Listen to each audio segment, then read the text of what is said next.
Hello! We are live. Yep, we are live. How are you all? I see that you're all busy chatting away in the chat room. I've got Morton standing by. He's going to be with us in just a moment. But before we do that, let me just say a quick few hellos. My laptop again is really hot, so I do apologise if the fan noise, if you can hear that. Hopefully you can't. But anyway, let's say hello to some WP Eaglers. We've got Kieran in tonight. We've got Adrian. We've got J5. Good to see you. Who else have we got? Kono, another WP Eagler. Good to see you. Josh, hello. Hope you're well. And Phil's in as well, but Phil is going to be moderating as well as being a WP Eagler. Carl's in as well, moderating, as is Helen, of course. Keeps the show on the road. And R7 Eagle. Nomad Overseas, good to see you. Alexander and Bradbury and Bram, they're here too. Ed Wood, hello, sir. And Eddie RC7. Fuad. I don't know if I pronounced that correctly. Griff, hello to you. Infinite Dreams. Jason, how are you? Jazzy is in as well. Jeremy Jacobs, hello to you. Joe and John Moore. Anyone heard from ENS? I haven't, Helen. Where is he? Leona, good to see you. A good few regulars in tonight. Jim, did I say hello to you? And Justin and John Moore. Again, loads of good regulars in. MMK Ventures, hello, sir. Nick, good to see you. And Pete and Prusian Prince. Recreational Combat, Revisitor WP, Rick Blythe, Ryan S, Shahid Mahood, good to see you. Steve Mack, Stuart Hunt, and the Mastermind. Right, that's enough hellos for now. That's quite a lot. Link, hello to you. So tonight we've got Morton joining us. For those of you that don't know who Morton is, he is the passive income geek. He's been living off his websites for quite some time and they're generating a really healthy income. He does share some of them on his YouTube channel, which I think I put a link to in the description. If it's not there, then do a search for the Passive Income Geek or Passive Income Geek and you'll find him on YouTube. There is a link to his fantastic course in the description, which is an affiliate link, so if you use that and sign up I will get a commission, hopefully, if Morton pays me. So go check that out. But I will just say right now that Morton has promised that we can give away at least one membership tonight on the stream. I'm going to be doing that towards the end, but if you'd like to be in with a chance to enter, you do need to be active in the chat. But yeah, I'll tell you when it's going to happen and then you can say something in the chat and that will kind of give you an entry, and then I'm going to do a random name out of a hat kind of spinny wheel of luck, Wheel of Fortune style thing, and we'll give away a membership. And the course is really, really good. It covers, everything you need to know from, doing research to setting up a site to getting content created, all that good stuff, SEO, it's all in there. But more importantly, you get access to Morton's community, which is extremely active, full of really bright guys, and a great place to hang out, share ideas, get motivation, help each other out, all that kind of stuff.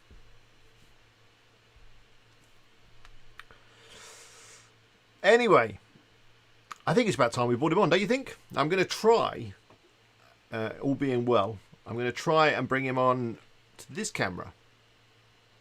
So that should work. Morton, are you ready? I can't hear you, but that doesn't matter. Let's bring him in. He'll be fine. If I just add him to the left, over here, that should work. Let's make Morton appear. Hey, there he is. Hey guys. How are you doing? Sorry I kept you in the green room there. But, just telling everyone about you. But I think, rather than me trying to explain who you are and what you do, would you like to introduce yourself to people that may or may not have seen your stuff? Yeah, sure.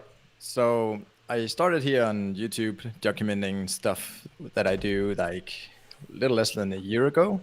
And I started out by giving myself the task of doing a video per day. So the first video are awful. The first video I was just doing reading from a teleprompter. So I've come a little bit of a way with the YouTube channel since then. So I've been doing this passive income stuff for more than a decade, maybe 13 years. Started out in e-commerce, as many of you guys probably did a little bit of that, a little bit of drop shipping, and did consulting for a decade while I was ramping up my own sites and my portfolio. And that's what I've been doing full time now for a while with a team of people and also with my lovely wife.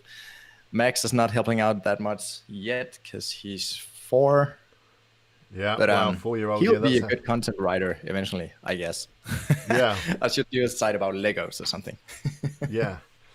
You say Yep. Legos as well, but Lego is from Denmark, isn't it? Yep. But And I you know just it. moved really close to where it all happens in Billund. That's also where Wow. the airport is.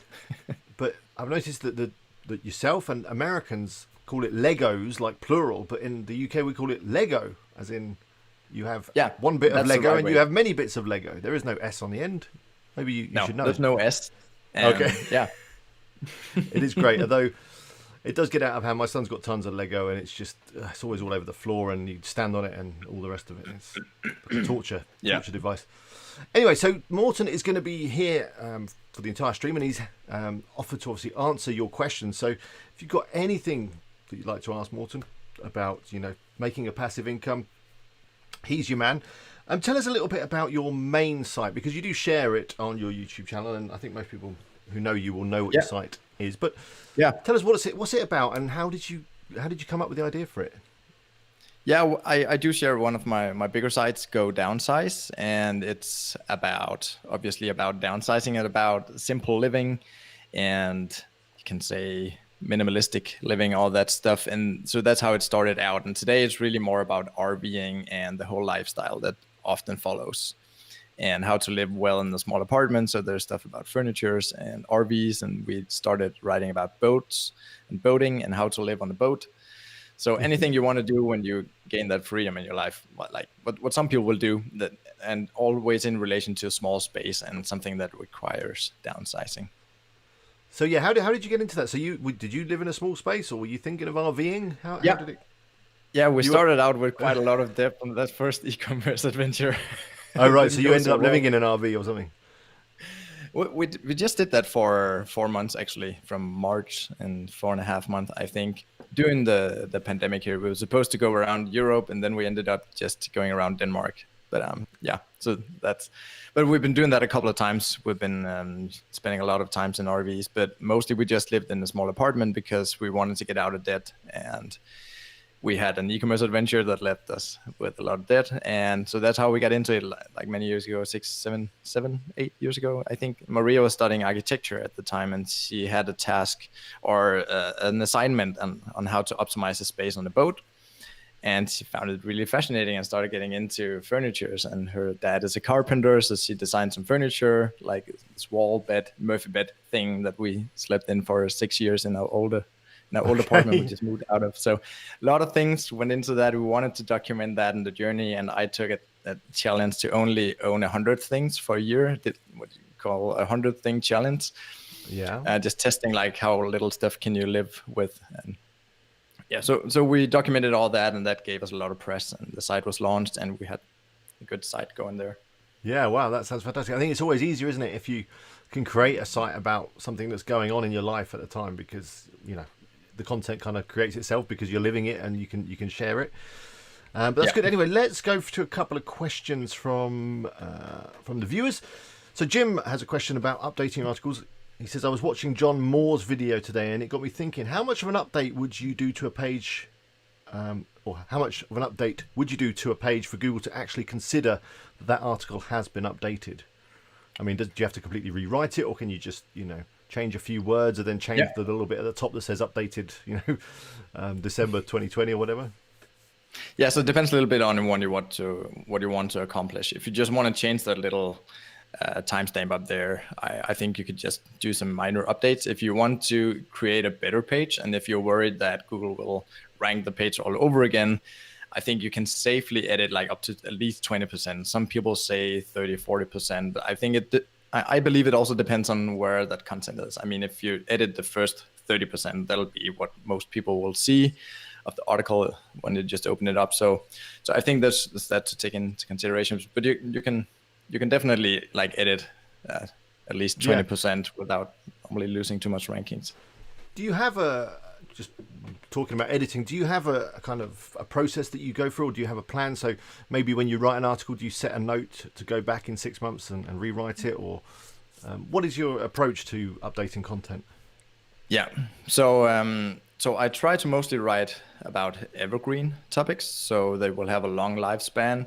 Yeah. But I do have a lot of content that's really old, and some should probably soon get updated. So the process I have for it that I don't follow as much as I should, because I like to focus on new content. But the process that I'm trying to follow is to go in once in a while, do like a comparison between the last 30 days, and then pick like 3 years back and see and then take a look at the articles sorted by the ones with the most traffic, but then look at the ones that lost traffic. Like if you see that red number, like a dip in 20, 30, 40, 50, 60%, then something is off, obviously.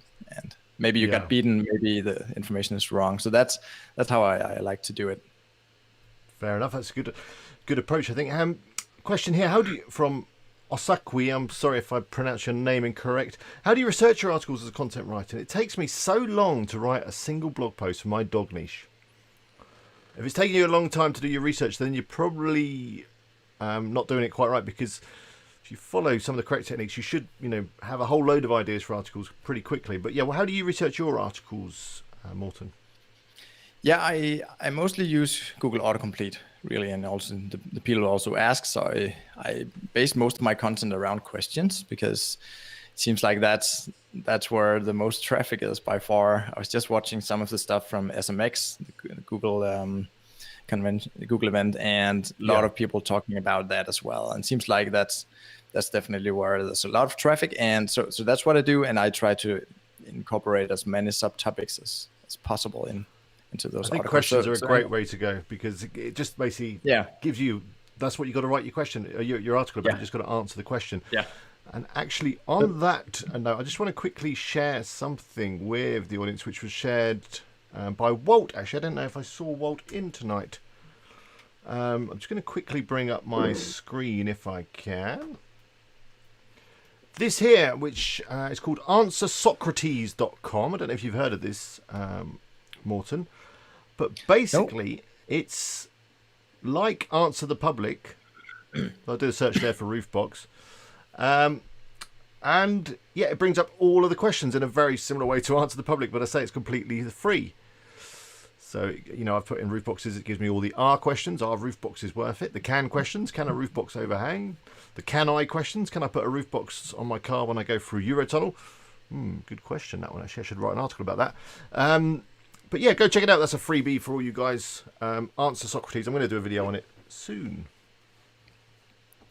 Cool. Looks like a great tool.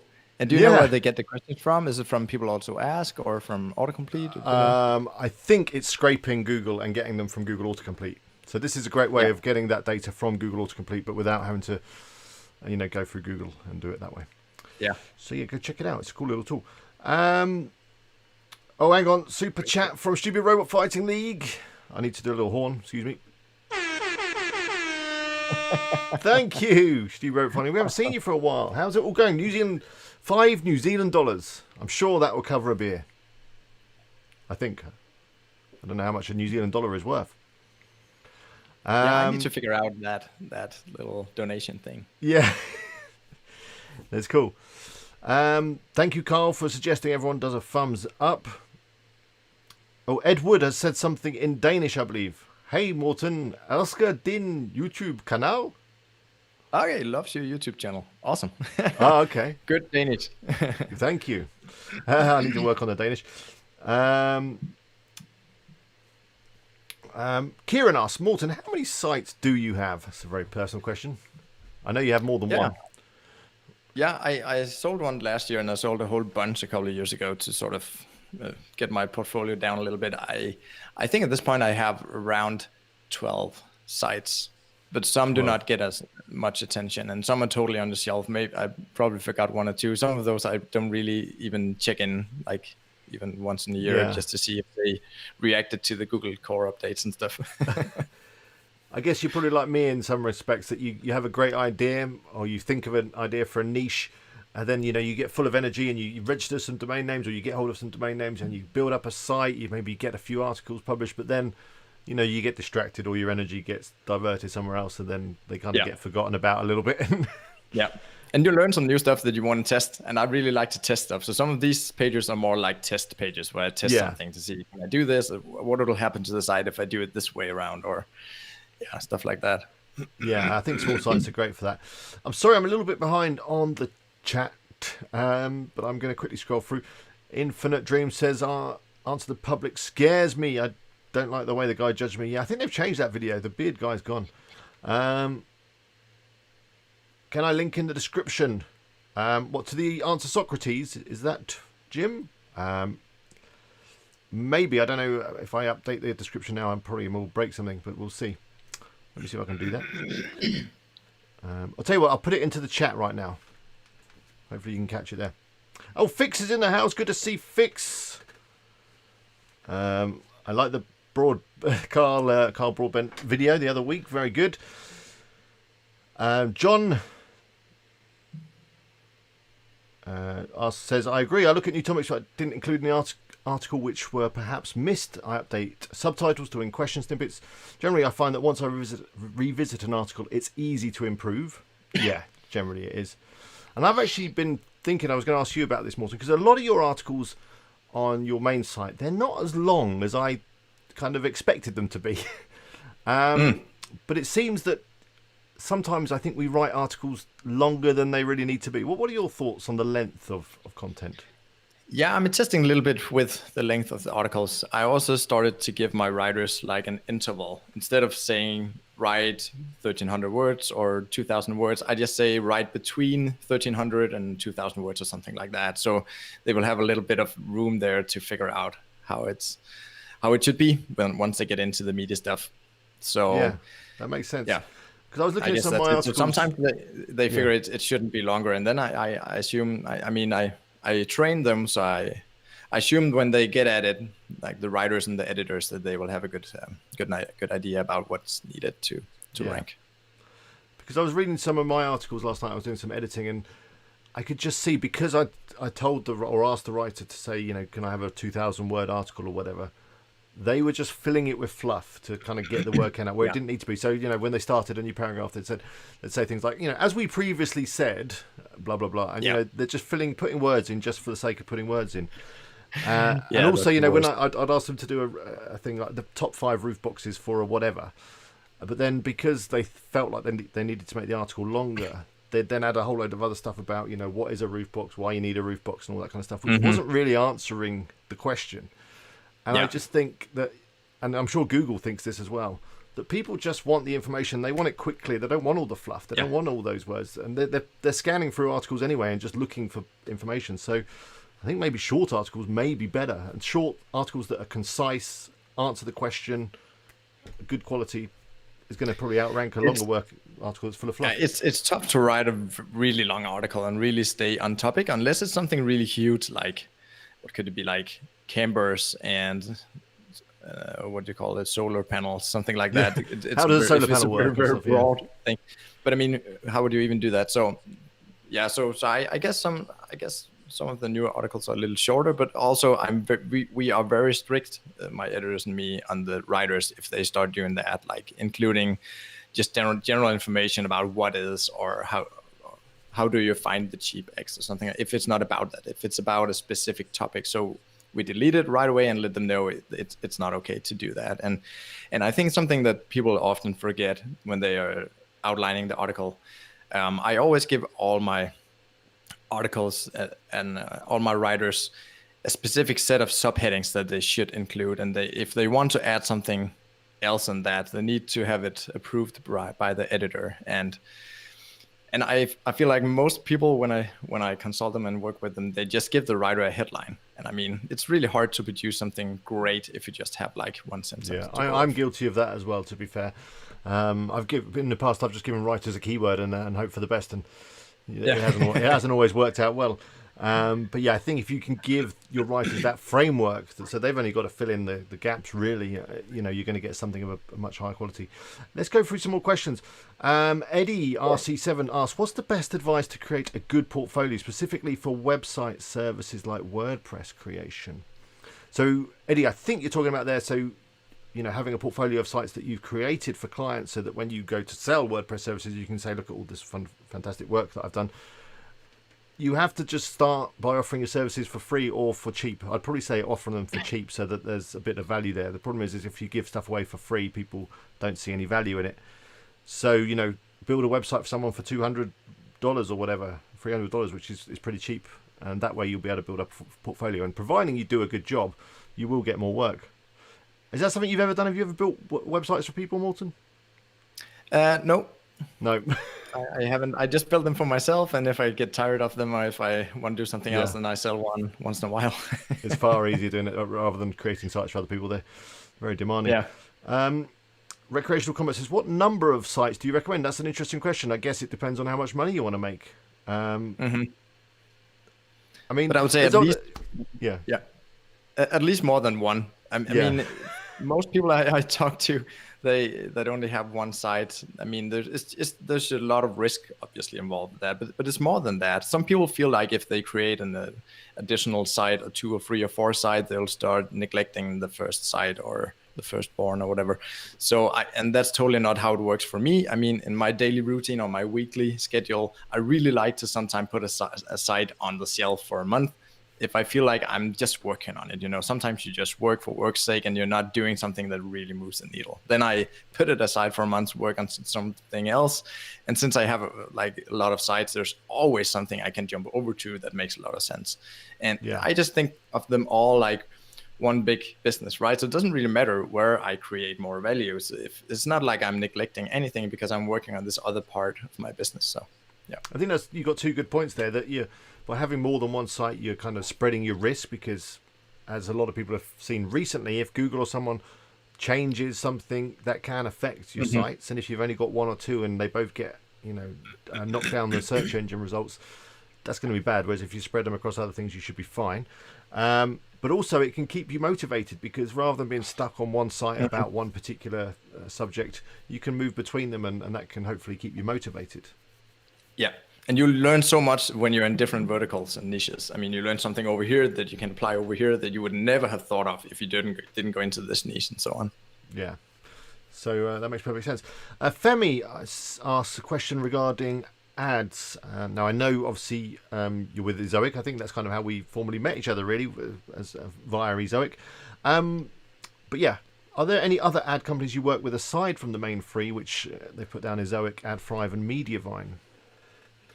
No, not for ads. I'm actually not working with Mediavine. I want to test them out, but I'm just using Ezoic and Ad5 so far. Okay, good. Paul asks, just following on from what I just said, have you been impacted by the recent Google update? I'm about to do a video on it, so I'm gathering some data. So the first immediate response from my sites, I mean, on day 2, 3, and 4, it was a net 0. Some went up like 30-some%, some went down 30-some%, and some were sitting in the middle. But actually, the 2 that lost some traffic, they both bounced back, and they're actually above what they should be right now. So it's so I haven't really been impacted negatively like at all. That's interesting. So obviously, again, another benefit of having a portfolio of sites is when stuff does happen, you can see, okay, that one's gone down, that one's gone up, and maybe try and draw some conclusions. Have you got any conclusions yet? Is there any initial thought? Do you see a reason as to why that one has changed and maybe that one hasn't? There was definitely some articles that had some YMYL stuff that lost some traffic. But then, I mean, I need to dig a little bit deeper into the data. But it seems like overall, even those sites got the traffic back. So I had like a tech-related site that lost like 26% over the first week, and here over the second week, which will conclude on Friday, like I said, it more than bounced back. It really so it's always how it is with these major updates. It seems like Google just throw it out there. Of course, they do it partially, but then they have some time to do little patches and fix the stuff. All this what I call unintended damage to all of the sites. So they have some time to figure that stuff out and see how they can fix it. And it seems like most of the time they do that. And if you haven't done a lot of shady things, I've seen, most times it bounces back within a few weeks. Yeah, it should be fine. So your advice to most people would be, if you see a dip, don't panic immediately. Just hold tight. Yeah, it might definitely. be okay. Yeah. Unless you have been doing some dodgy stuff, then maybe you should panic. Mohammed asks, how much content do you guys put in a website in the first month, and is there a way to go about it? well, what would you say to that? What's your approach when you're launching a new site? Do you Yeah. dump a whole load of articles on it as quickly as possible, or do you kind of Well, just my drip feed strategy it? is always to have a good deal of content in the first month, at least 10 or 20 articles. I mean, at least, and many times it's more than that. Many times it's 30 or 40, but I could do that since I have a team of writers. But I'm testing to do some other stuff as well. I have a site that I'm just dripping stuff on really, really slowly. And it's definitely not picking up as quickly, even though I do what I normally do. So I think it's a good idea to at least have like 10 or 20 articles within the first 2 months, I think. So if you really, really write slow, if this is your first attempt like ever, maybe it takes you a week to get that first article out there. Maybe just write a few drafts so you can just hit publish like a couple of times over the first week.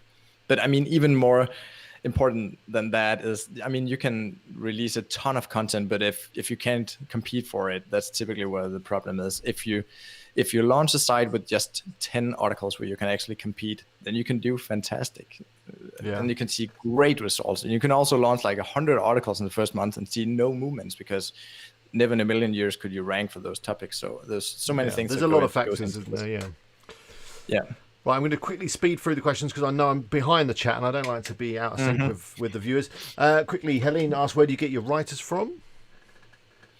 Yeah, mostly, geographically from all over the world, but mostly the US. And I hire them over ProBlogger these days because I want to work with them directly. I used to use Upwork, but I really dislike the platform. It's slow and clunky, and there's too many hoops and feedbacks and milestones and stuff you need to do. So it doesn't scale for my business. No. Mark asks, is not fixing issues on Google Search Console affect your rankings or indexing in Google? I think what Mark's getting at there is when you get these warnings and errors within Google Search Console, is that something that you meticulously work through, or have you seen any benefit to doing that? Could you put up the question again? Yeah, Mark. I'll just repeat it. It's not fixing issues in search. Sometimes you get these things that, like a mobile usability error, or I don't know. There's often recommendations within the Search Console. Yeah.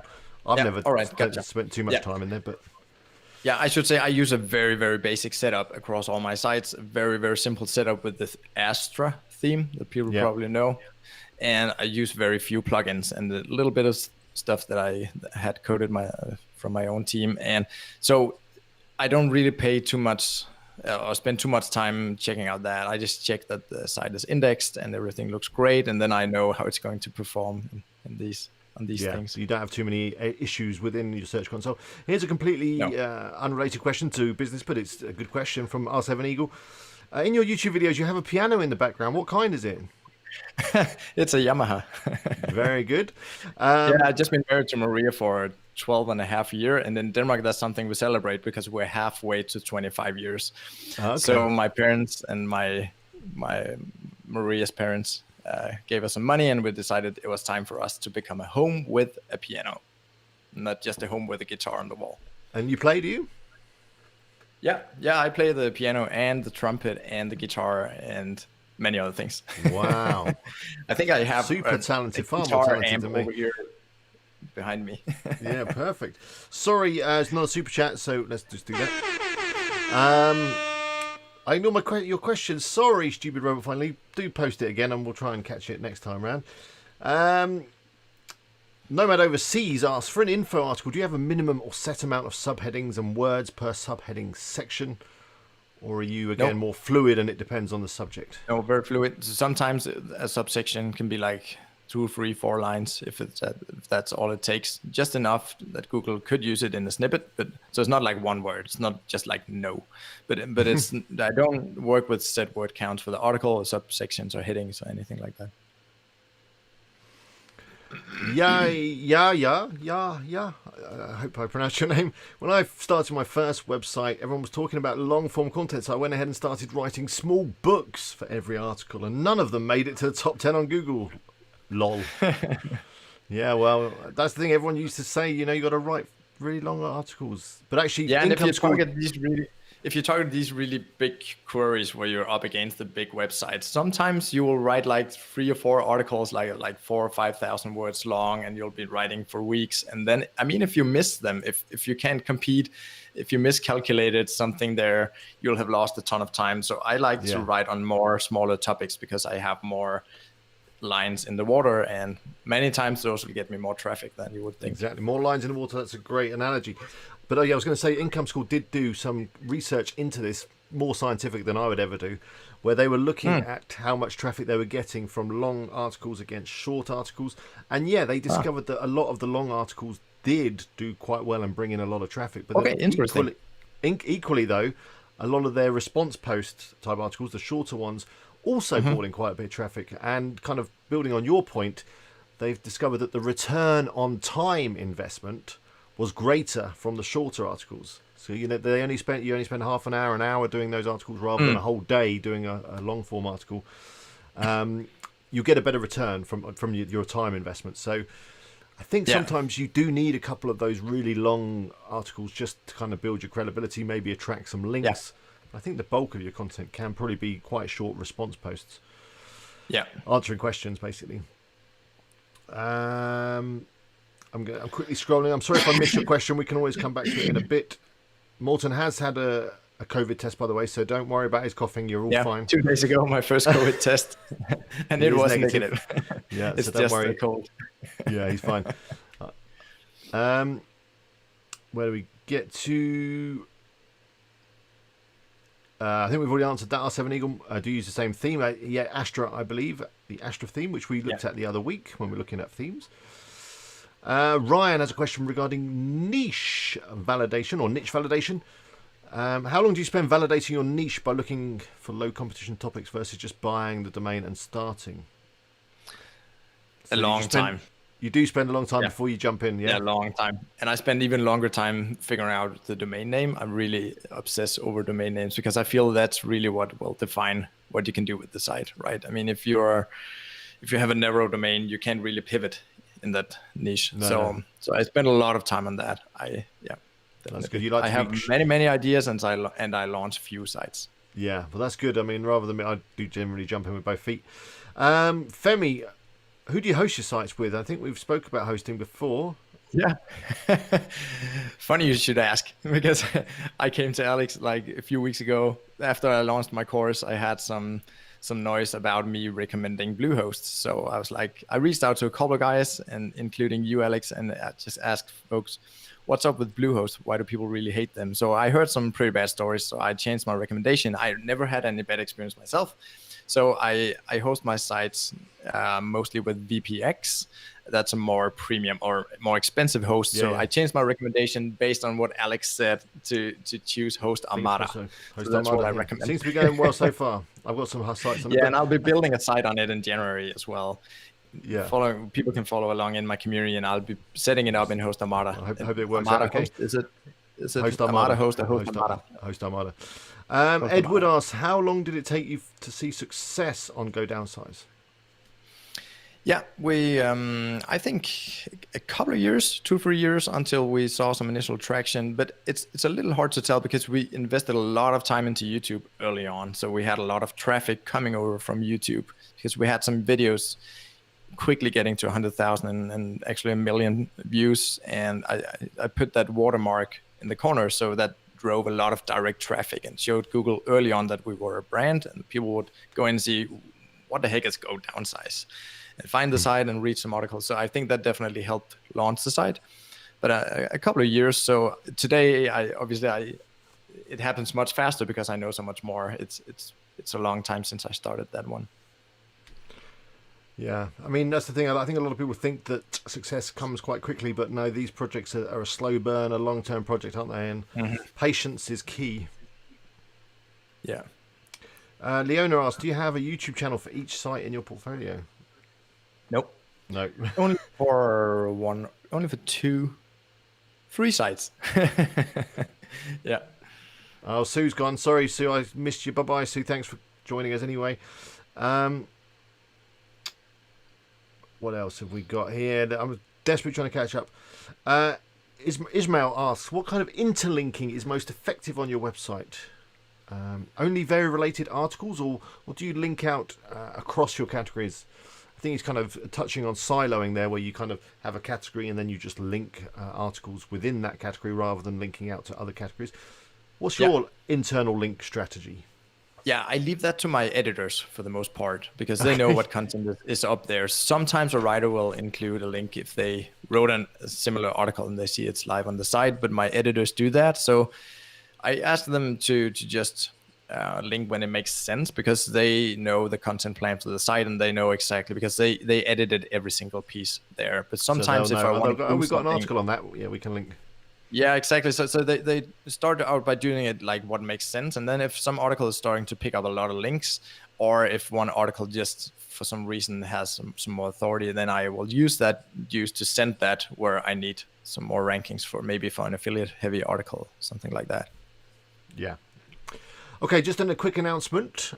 We will be doing the giveaway in about 10 minutes. Okay, so don't go anywhere. Razor asks, which plugins do you recommend or do you see as necessary for WordPress? Yeah, I did a video on it a while back, and I should probably do a new one. Maybe this is a question for you, but I use a very, very simple setup. As I said, could I even remember?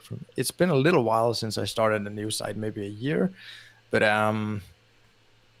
yeah, I use a caching plugin, and I use I don't use an SEO plugin actually. So No.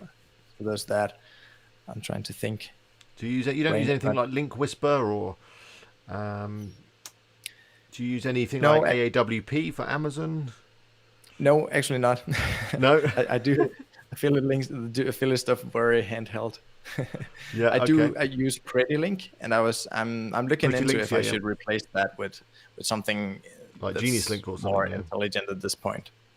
Pretty Links is fair enough, but yeah, there's loads of kind of affiliate link cloaking type plugins. Recreational content, that's quite a techie question. Do you have any tips to track down clickable objects that are too close? Nope. I think you're talking about the mobile usability error that you get from... No. It's also just in the guidelines from my editors to never place like two links like on the same line. Or that's probably good traffic. Yeah, sorry, a good tip. Okay, I'm scrolling. Morton was in a band. Yep. Yeah, several. Yeah. Okay. Hello, Stephen. Good to see you. Ladybug, hello. She says, I need to come up with a website for my hiking tour business, but I'm confused about going with a keyword-rich domain name, and also, should it only be .com? So you said you're passionate about domain names. What's your approach? Do you go for something more brandable, or would you try and get a keyword in your domain? And in terms of extensions, what are your thoughts? Yeah, I don't put keywords in my domain name simply because I want to keep my options open. I want to be able to expand. So once the site gets bigger, I want to be able to grow it. For example, go downsize. It's not called smalapartment.com because I wanted to eventually write about boats and stuff. So I really like to keep it really, really broad because I like to continue growing my sites forever. And would you only go for .com, or have you got other domain extensions? Well, for all my English sites, I do .com. I also have a Norwegian site and a Danish site, and those are on .dk and .no for the country, since they are in Danish and Norwegian. So no, I think that's the only. I would always go for .com unless I'm going for a country-specific sites. So I've got .co.uk sites and things like that. But you wouldn't go for a .biz or a .net or any of those things, no? No, I really, really enjoy finding those good domain names. I keep at it until I find something that I really like as a .com. And this is also something that I really, really geek out on in my course. I've created my own tools and stuff where I do some pretty crazy stuff to find those that are. I think a .com still seems to carry more weight than the others somehow. I don't know if that's proven or not, whether in terms of an SEO. Yeah, and maybe only indirectly. I mean, when people see it on the SERP, maybe on the search result page, maybe they feel more inclined to click it if it looks like a really cool site, or at least if it's a short, sweet domain name as a .com. Isa asks about building a price comparison site for a specific industry. Is that a good or bad idea? Well, I did it a few times in the past. I think it's really tough to go down that route today. I did it like 7, 8 years ago, and it was a lot of work, and it worked well. It's still earning me money every month now, but I don't think I would do it today. I think. No, I think I it's think too it's very, competitive. very competitive and Yeah. a lot of work, and you've got to keep everything up to date and all that. Yeah. I think What there's other else? ways to make money more easily. Yeah, than price comparison. Um, Walt asks, "Good to see you, Walt. You've arrived. What has been your single most profitable thing? What's been your best area of success or best niche? Is there something that stands out in your mind that you just thought, wow, that was just amazing?" That's a good question. Maybe I should think about it just for a few seconds and Yeah, then. come back to us. We'll keep going. Yeah. Again, another question from R7 Eagle. Do you try to get the snippets on your articles, or do you not care in terms of I Google definitely go snippets? for the snippets. Yeah. Yeah. Yeah. I go for them big time.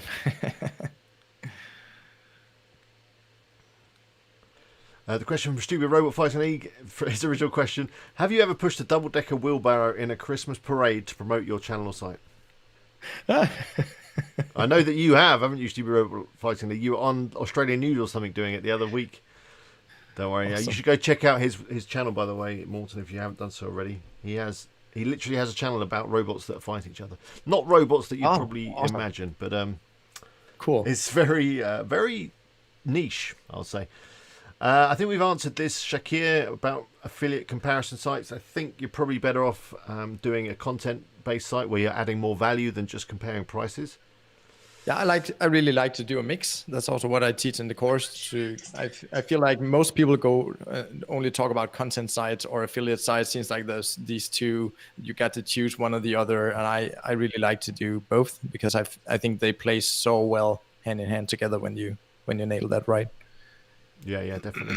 Mitesh says, how do you come up with ideas? I think we've kind of touched on this. Google suggestion is one. Is there any other place? I know for niches, you kind of draw on things that are around you, don't you? Things that are going on in your life. That's a great way to start. Yeah, and something that I have like an interest in, and sometimes I dive into something where I have no interest. Like I have a site about sewing machines, but Maria did sew wedding dresses, and she's been sewing for many years. So there's some interest in the family, you can say, but not from me.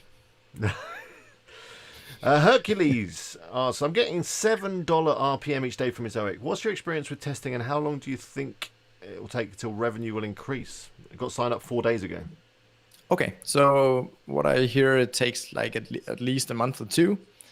And so you're probably seeing higher RPMs right now than any other time of the year because we're in Christmas season now. We're in Q4, which is always the peak of the year. So give it a month or two to ramp up, and definitely after like a month or two, reach out to you to the customer service there and see if they can optimize anything on their end. Yeah. Ismail says, how much importance do you give to getting the right answer target as per Income School? So I guess we're talking about the featured snippet here, right? Yeah. Yeah, I talking have a about lot being, of again, training talking on about that. concise. It's just basically being really concise in your article, isn't it? And Yeah, definitely. I think we've already answered that one. Mark, do you use an SEO plugin? I think the answer was no. I do. I still use Rank Math because I like. I use it sometimes, I should say, if I need to work with canonicals, or if I need to no index something, if I'm doing split testing and I want that other version out of Google. So for other purposes, I do use it. Yeah, I like Rank Math for the sitemap because it's slightly more flexible than the built-in WordPress one. I like Rank Math for the redirection tool, so you can change the URL on a post and it will automatically redirect it. There is a redirections plugin by Yoast that will also do the same thing. I don't use Rank Math really for the on-page optimization, where you're trying to get 100 out of 100, or similar to Yoast where you're trying to get a green light. Don't tend to use it for that. But yeah, for redirections and also for markup, it's pretty good for that. If you want to, set maybe a page as an FAQ or a recipe or an article, you can do all that stuff. But I know, like yourself and Carl, you have ditched your SEO plugins. Steve Voss, do you use very narrow niches or more broad niches for your sites? I think we have touched on that. I think you like to go broad, don't you? Yeah, there's a caveat to that. I really go for broad domain names, so I can go into a broad niche, but I always start in a corner of a corner. I start very specific, and then I have a domain name that lets me go all over the place, if that makes sense. Yeah, that makes sense, yeah. I think that's good. A good way of doing it. I have scrolled through the chat a little bit fast, so I may have missed some questions. If I have, I do apologise. Just ask again, and hopefully I will. I'll pick them up. Mark asks, "What is it that is like an indicator or assurance to you that makes you confident that the site will rank and you'll come out of the Google sandbox? Is there something that you see early on when you've launched a site that you think this one's gonna be good, or maybe you think this one is not going to work out? I need to leave it. Is there something that you see?" Yes, of course, there's some experience that goes into it. So I always look for a commercial intent. I want there to be products, not necessarily for me to plaster it with affiliate links, but definitely to have the option to go the affiliate route, but also because ads will do better for articles around stuff that you can buy. Informational articles about stuff you can buy. Yeah, you've talked about this before, that you get a higher ad rate if you're talking about. Yeah, exactly. If you talk about products, services, companies, brands, like all of that stuff, if there's somebody who would advertise on it, you'll make more money from it. So, yeah. Sorry, Stupid, I think I may have said Australia when I meant New Zealand, of course, regarding your news thing. I do apologise. Terrible with names. I'm terrible with nationalities as well. But I think the answer was no, he hasn't pushed a double-decker wheelbarrow through a parade to promote his channel or site. No way you haven't. Right, okay. So 2 more minutes. If you want to get involved and possibly win a membership to Morten's fantastic course, which, by the way, there is a link to the course in the description as well, so you can go check it out. I'm a member. It's fantastic. The community is awesome. And I can't believe I just used the word awesome. That's very rare for me. But it is really good. Thanks. And definitely use Alex's affiliate link. Yeah. Give him some money there. Well, he hasn't paid me anything yet, but I think there needs to be a clearance time, but that's fine.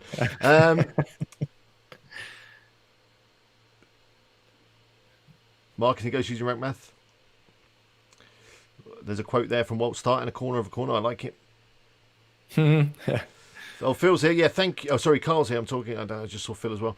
Carl, thank you for encouraging the likes. Yeah, we do have 120 viewers right now, so that's fantastic. If you are enjoying the stream, do click the thumbs up.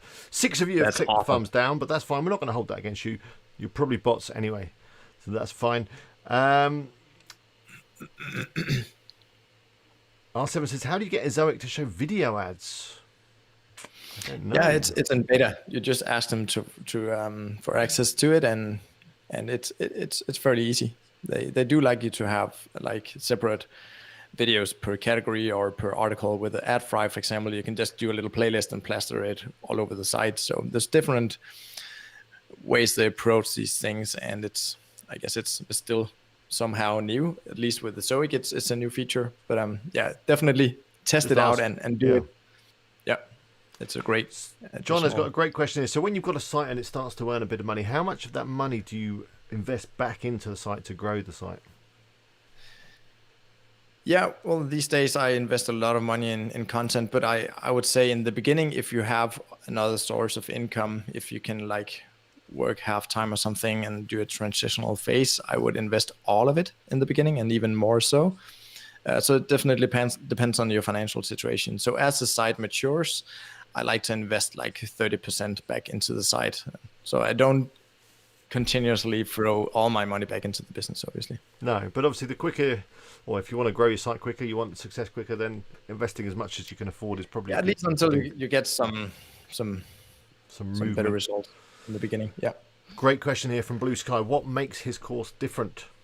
Now, let me just answer that one. I'll try and answer that one. Now, you know that awesome. If you're a regular on my channel, I am not really a big fan of courses. However, Morten, as you can probably see as we've been chatting here, Morten is a real guy. A lot of the courses that you see advertised on YouTube are, by people that are standing in front of Lamborghinis and in front of the swimming pool and all that kind of stuff. And, they show you some screenshots of their earnings and that kind of thing, but you don't really know who they are or what they're about. With Morten, you can see that. And he shares a number of his sites, as we've already talked about tonight. His course is concise, it's well structured, and I think courses aren't for everyone, but if you need a bit of structure in your life in terms of you want to follow a process, proven process, but then you also want the support of Morten and his community for a very reasonable price, because it's not thousands of dollars. You know, a lot of these courses, they cost thousands, because they always hook you in with the upsells and all that stuff, and you end up paying a fortune for not a lot. So it's great value, and it's just real. What would you say makes your course difference? You must have thought about your USP or something. Not that a USP. Yeah, sure. Yeah. Well, my approach is like this no link building approach, so I don't go out and ask and pay and beg for links. So I do have some specific content types and some tips around that I don't share on YouTube or anywhere else.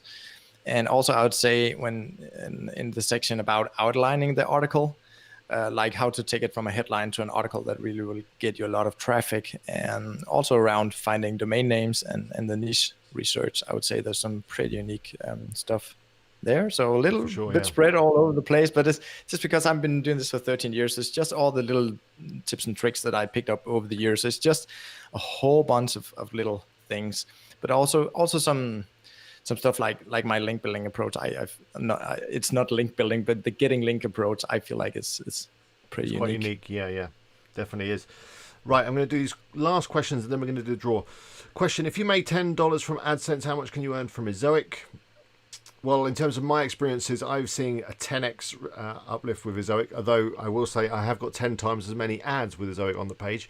But yeah, if you watch my updates around Best Roof Box, that used to be earning around $20 a month from AdSense. It's now earning over $200 from Ezoic. What's your answer to that in terms of? Yeah, that's awesome. I never really used AdSense. I did like 6, 7, 8 years ago, just a little bit on a few sites if I couldn't figure out any other way to monetize. You'll learn more. You'll learn more. When is the right time to start a second site? I'd say as soon as you want to do it. If you have a good niche in mind, you can start 2 sites simultaneously if you want. But I would say, if you struggle with this and you feel like if you find it hard to get motivated, I would not do it until you. If you're the type of guy you move from project to project to project to project, you should probably wait till you have like at least 40 or 50 articles on it. But if you really like this and you produce a lot of content, I mean, go for it right away. Okay. I don't know how to pronounce it. I apologise if it's wrong. I haven't got video ads on Ezoic because I wasn't even aware really they did them. So now we've talked about it, I will be asking them, and I'll get some video ads on to Best Roof Books and let you know how that went. A question here about where do you get your images from? Where do you get your images from? Yeah, I get most of my images from depositphotos.com.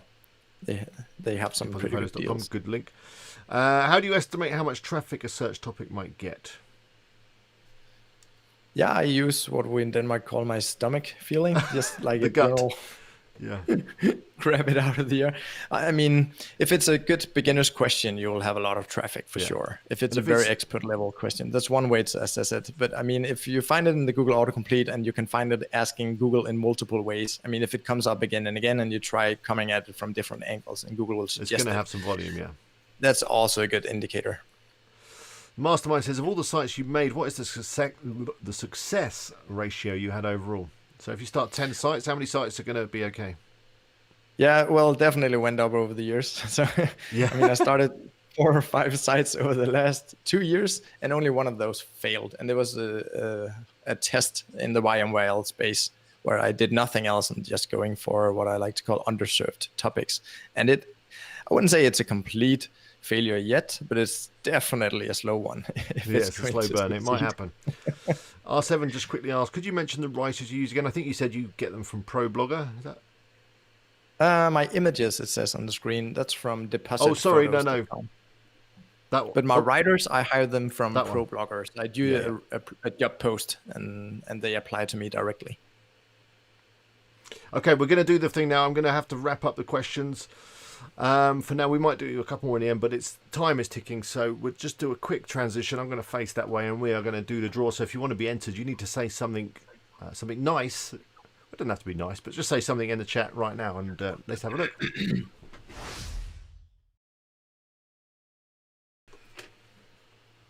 Okay, let's get Morten back up. You want to watch this? I think we can put him over to the right. Okay, cool. Up there with me. That's fine. We're up in the corner. We can make us a little bit bigger. There we go. Yeah, cool. There we are. So what I'm going to do is I've got the wheel of names here. I need to bring up the video, of course. Let's get on my own stream. Oh, there we are. Now we're going to break the internet by looking and creating an infinity loop. So yeah, you need to say something right now. Everyone in there, good. There's 127 of you on right now. That's fantastic. Wow, that's awesome. 129. Just the mention of the word giveaway, and they just come flooding in. So as you can see, I'm going to, or maybe you can't see. I'm going to have to make it a little bit smaller. They don't want to see our faces. Well, definitely not mine anyway. Let's put that up there. So yeah, these are all the people. If you've said something, you should be in here. There's no preference to WP Eaglers. Well, not much preference anyway. But I'll make sure one of them wins. And right, look at all these lovely names on the Wheel of Fortune. That's awesome. There is going to be a few people called Member 1 Month, but that's fine. I'm not going to go through and get rid of all the spaces. If Member 1 Month wins, then we'll draw it again. Chef Travel says he's going to definitely do the course. Remember, that link is in the description. I do appreciate it. If you use any of my links, you know that. Yeah. Use Alex's link. Give him some affiliate commissions. Yes. Thank you very much. And I'll join you in the community, and it'll be good fun. So, I think we need to get the drum roll going. I hear drum roll. Let's go. Whoa, it's exciting. It's exciting. Who's it going to be? Oh. Ninad Lalos. Awesome. Have some more cheers. Let's have some horn. Yeah. Wowee. That's fantastic. So all you need to do is drop Morten an email. Yeah, exactly. Is that the best way to do it? info@passiveincomegeek.com. So that's info@passiveincomegeek. And prove your YouTube name. You can do that with a screenshot or whatever. And he will get you set up, and you can start learning straight away and get in on the community. People are shouting, give away another, but I think Morten has only got one to give away tonight. Yeah, maybe we should do this again some other time. It's always great to be here with you. But I tell you what, as you're all being so chatty and asking so many fantastic questions, I will do a couple of giveaways right now. The first one will be for a WP Eagle mug. Yeah, Bradbury is shouting mug right now. I know that would get you going. So awesome. I need one of those. This draw is for a WP Eagle mug. And the legendary mug, it's available in white. That's it. But you can store any liquid that you like in it. It works with any liquid, hot or cold, preferably hot.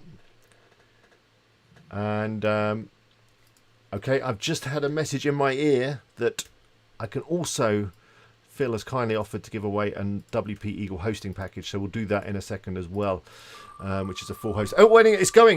Let's get the drum roll quick. It's too late for the drum roll, but I think... Is it going to be Ryan? Is it Ryan? It is Ryan. It's Ryan S. Ryan, you are the proud owner. Well, you will be the proud owner of a WP Eagle mug.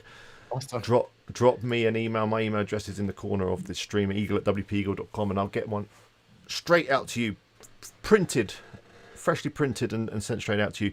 So the next one, I'm going to refresh and get the updated list of participants. The next giveaway is for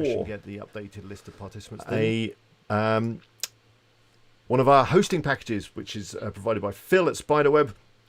Super fast managed hosting on our VPS servers. So if you're thinking of setting up a new site, or you want to transfer your sites to us, then here we go. I'm going to put some names. Chat is going completely nuts right now. Yeah. The giveaways always do it. So this is for some WP Eagle hosting. That's not the drum roll, but we'll have a bit of horn. It's going to be Merkic 91. Congratulations.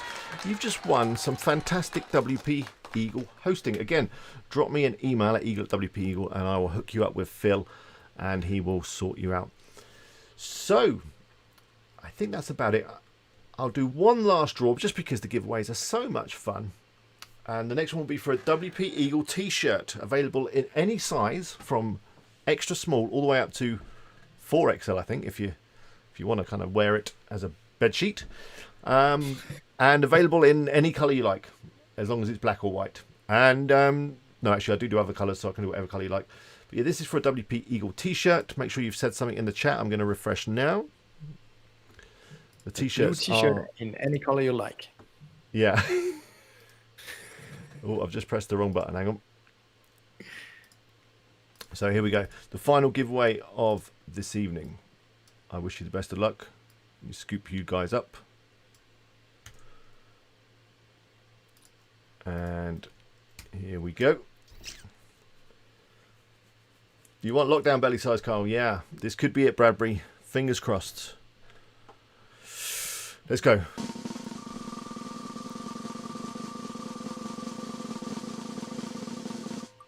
Oh, I'm going to win a t-shirt. Oh, no, I didn't win. Kono.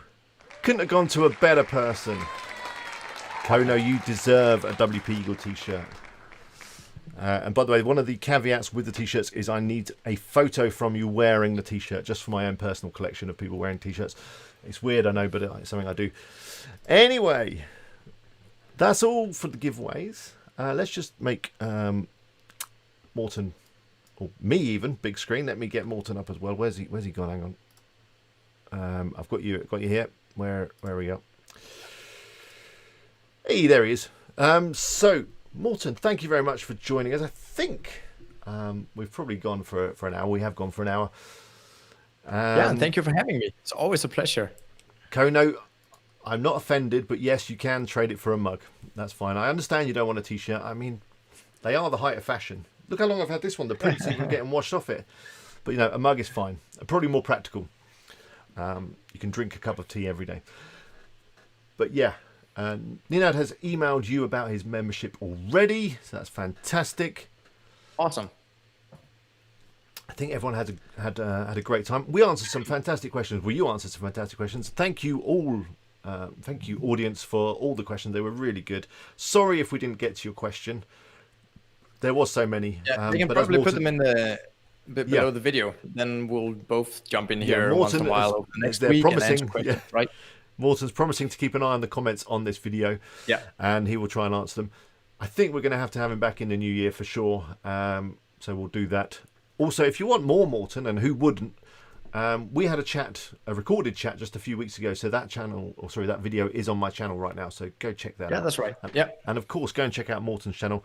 And I will update the description to the stream with that channel straight after. But anyway, for now, thank you, Morton. I'm going to let you go. I'm going to put you back in the green room, and I'm going to say my goodbyes to that camera. But yeah, thank you for joining us, and I will see you in your community. And sure. Oh, hang on, here's Doug, trolling as usual. Awesome. Yeah, he's funny, Doug, isn't he? You know Doug. You must know Doug. Yeah. Yeah, Doug is awesome. Good. All right, thank you, Morton, and yeah, I'll speak to you soon. Oh, I think I've just cut him off. I didn't want to do that, but that's fine. Let's transition.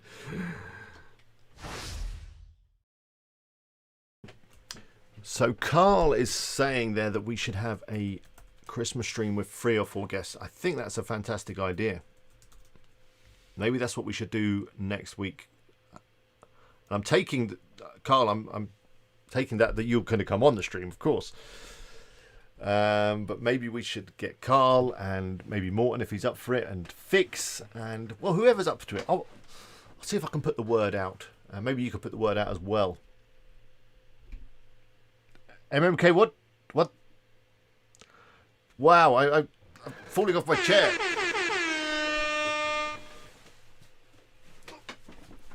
What the? $250 super chat? MMK, you're too kind. I need to send you a t-shirt or a mug or at least another horn. Jesus. Thank you, man. Wow, that's going to put me in a few beers over Christmas. Did you accidentally? Do I need to refund that? Did you accidentally press the 0 when you shouldn't have done? Please bring Morton back. He is awesome. I will bring Morton back. He'll be back in the new year. He may come on the Christmas stream. We never know. We'll see what he's doing. But do check out his channel. You'll find more Morton there. And, of course, join his course. And then you can have as much Morton as you like. The 249 was for Morton. I'll give him a little bit. MMK, are you there? You need to say something. Thank you for that. Everyone's saying that you may have accidentally pressed an extra 0. We don't know. Is that a generous guy or an expensive typo? He's not saying anything, so I'm wondering if he's desperately trying to cancel his credit card.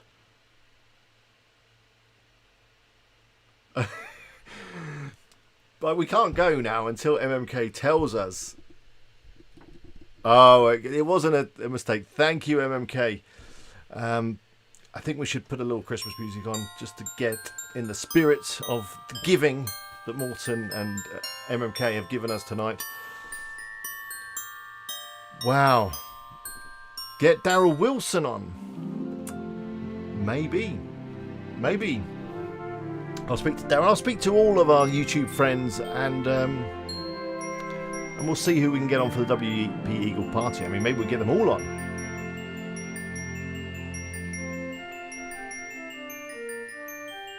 So, yeah, I mean, Stupid Robot finally is loving the hold up. I mean, I can't go now. You've given me that super chat, though. I'm going to have to kill this Christmas music. I fucking hate Christmas music. Amelia for the party, yep. Though she seems to be on a stream at 6 o'clock on a Wednesday, but maybe she'll be able to join us. I'm sure Carl will come on. Carl, where are you? Make yourself known. I mean, you don't have to confirm now, but I'm sure you'll be able to come on, won't you?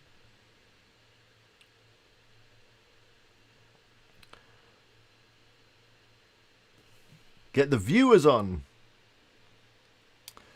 Okay, what I'll do, I think, Carl, you definitely need to come on.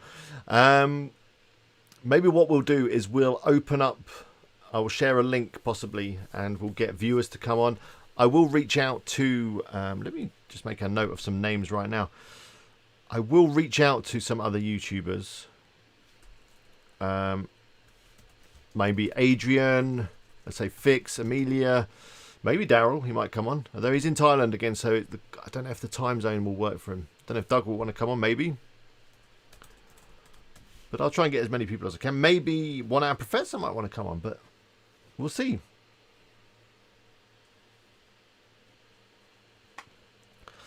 I did speak to Daryl the other day, so I don't know. He might be up for him. Put on some metal music. I can't do metal music. How about some of this? Krish, Nish Safari? Yeah, there's some good ideas. No, I hate the Christmas hip hop. Get rid of that. Ask Mr. Beast. I'm sure Mr. Beast will come on.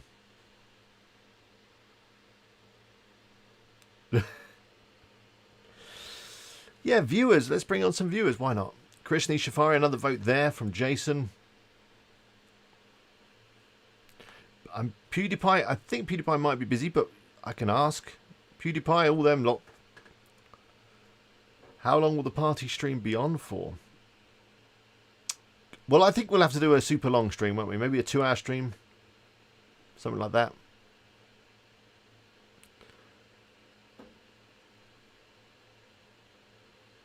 Get Stupid Robot. Are you going to be up for coming on Stupid Robot finally? That would be fantastic. We're a family kind of show here, Will.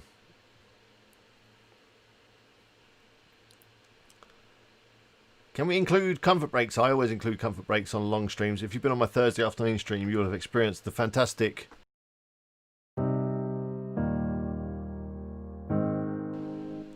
When I've had too much tea, I put that on. A 24-hour Christmas stream. Are there people who can put a course together for you? Maybe, although I've never really thought about a course. I don't know if I've got enough knowledge and information to put into a course, and I don't know if it'd be structured enough. All the regulars getting a 10-minute Zoom call. I will think of something. It'll either be Zoom or I can just share a link and you can come straight into my streaming software just like Morton did. It works fine.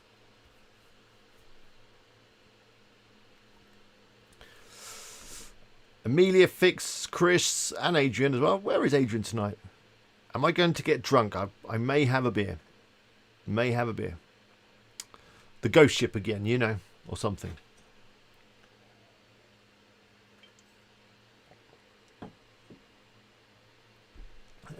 Oh, you're too kind. All right. Check Facebook, check Discord, check the email, and just check everything, and I'll let you know what will happen on the stream next week, which is going to be the Christmas stream. They don't have... Oh, actually, I tell a lie. They do have a tea beer in the UK. There is an Earl Grey beer. I've seen it. By Adnams, I think.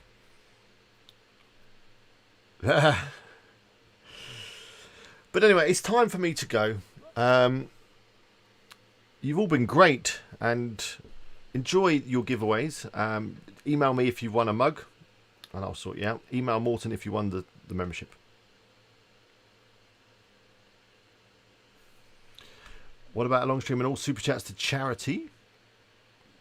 There's too many ideas coming in. That might work as well.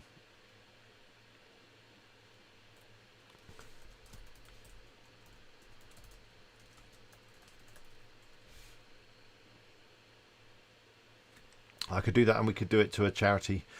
The charity for people with failed affiliate sites or something. No, children's charity is a good idea. Maybe we'll make a wish. That's a good Christmas kind of charity. The 7-day stream might be too much. Yeah, MMK, you will have to come on the stream for sure. He has been the most generous the whole year. Review site says, when Google do an update, doesn't it affect your site if you paid for links? Depends where you got them backlinks from.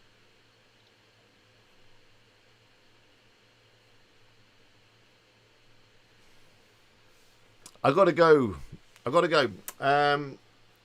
Thank you all for joining me. And again, I may have a video this week. My recording schedule's not been too good, and I've been working on a long video that I really want to get done and ready for January probably, if not before. So all my effort's been on that. But I will be streaming on Thursday afternoon, I think. So do join me then. Maybe get Leon on as well. Yeah.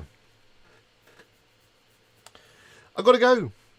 Thank you to Morton, and I'll see you all soon. 5, 4, 3, 2, 1. Thank you, MMK, again. That was a fantastic super chat. I really do appreciate it. Really helps support the channel. I'll see you all on Thursday. And if I don't see you on Thursday, I'll see you on Tuesday for the Christmas stream, which I can already feel it's going to be good. Send me an email. Yeah, if anyone wants to email me about anything, my email address is down there. Sort of there. And I'll try to reply to as many as I can. Bye-bye. Yeah, exactly, Helen. You're absolutely right. The stream is fun because of you guys, not because of me. For sure, it's you guys. See you later.